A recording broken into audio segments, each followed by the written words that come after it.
ஒரு மனிதர் எப்பொழுதும் தூய வெண்மை நிற ஆடையில்தான் அவரை பார்க்க முடியும்.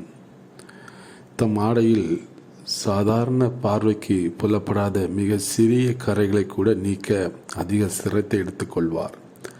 பலரும் அவரின் உடை தூய்மை குறித்து பெருமையாக நினைக்க வேண்டும் என்பது அவரின் ஆசை.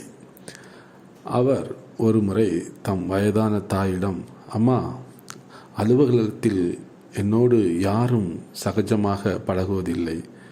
அனைவரும் என்னை விட்டு சற்று தள்ளி இருப்பதாகவே உணர்கிறேன். அனைவரும் சிரித்து பேசிக் கொண்டிருக்கிறார்கள்.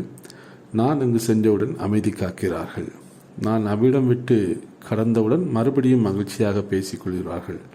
ஒருவேளை என் தூய வெண்மை ஆடை அவர்கள் என்னோடு பழக தடை செய்கிறதோ என்று கேட்டார்.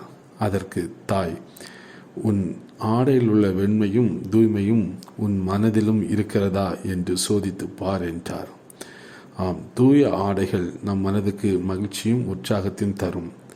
புதிய தூய மனம் அதற்குரிய செயல்பாடுகளால் மற்றவர்களையும் நம்பக்கம் கவர்ந்தெடுக்கும். ஏன், நமக்குள் தூய உள்ளம் இருந்தால் நாம் கடவுளை கூட தரிசிக்கலாம். வேதத்திலே ஒரு வசனம் மத்தேயு 5:8 சொல்கிறது, இருதயத்தில் சுத்தமுள்ளவர்கள் பாக்கியவான்கள், அவர்கள் தேவனை தரிசிப்பார்கள் என்று. ஆம், நாம் நல்ல உடை, தூய்மையான உடை அணிவதில் தவறில்லை, அது நிச்சயம் தேவை.